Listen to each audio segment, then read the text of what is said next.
Namo Phat. Good morning. Thank you for joining me for our daily practice check-in. Listen, listen, listen. This beautiful sound calls us back to our true home.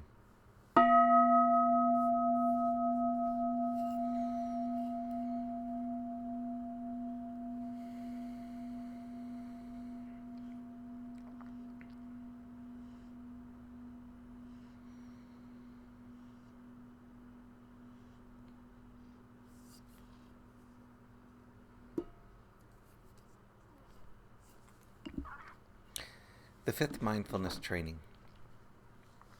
Aware of the suffering caused by unmindful consumption, I vow to cultivate good health, both physical and mental, for myself, my family, and my society, by practicing mindful eating, drinking, and consuming. I will ingest only items that preserve peace, well-being, and joy in my body, in my consciousness, and in the collective body and consciousness of my family and society. I am determined not to use alcohol or any other items that contain toxins, such as certain TV programs, magazines, books, films, and conversations.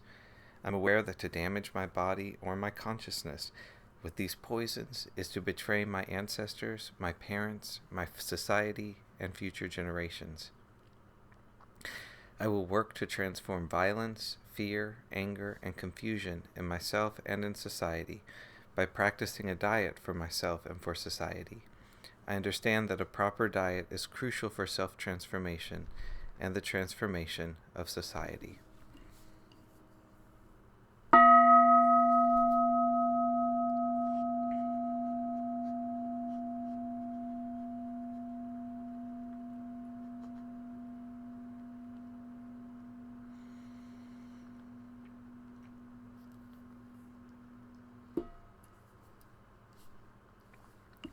We've been reading The Body, Dhamma Reflections on Aging, Illness, and Death by the nuns of Amaravati, and today we're finishing reading a Dhamma talk by Ajahn Candasiri called Reflection on Well-Being. Then, anigo homi, freedom from anxiety. Worry, too, can undermine our sense of well-being.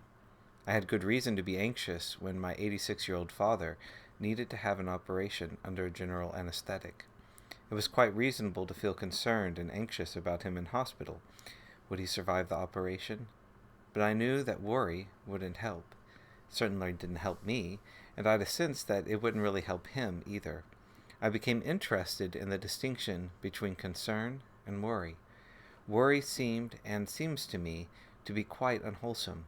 It's like an obsession, and I noticed that when I wasn't being mindful, the mind naturally went into worry, imagining the worst possible scenario, whereas concern was more, well, I am concerned. There's a reason to be concerned, but what's the skillful thing to do in response to this?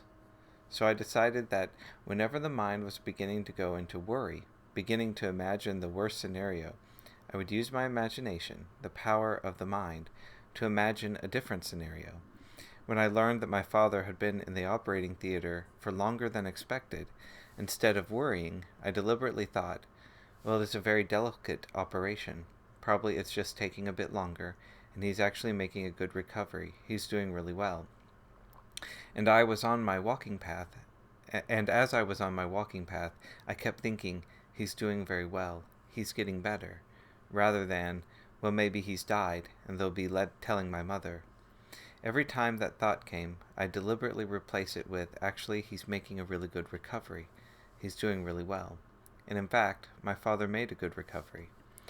How much of our lives do we spend worrying about things, being anxious about things that haven't happened and may never happen? Can we really appreciate how much we undermine our sense of well-being through doing this?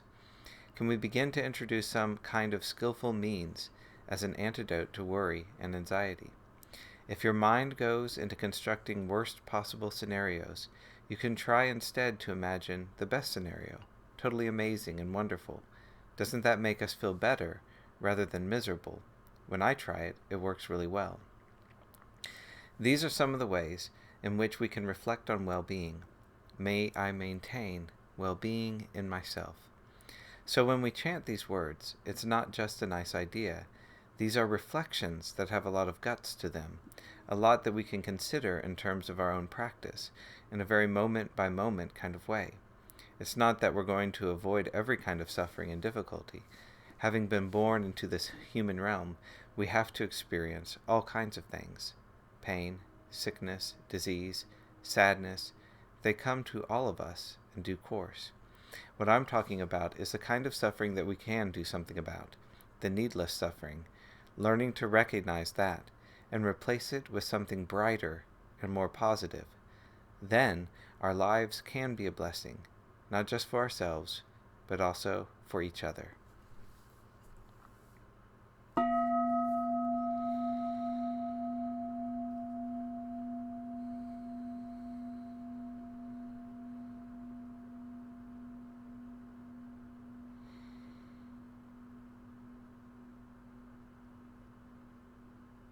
May all beings be well. May all beings be happy. May all beings be peaceful. Sadhu, sadhu, sadhu. Thank you for joining me this morning.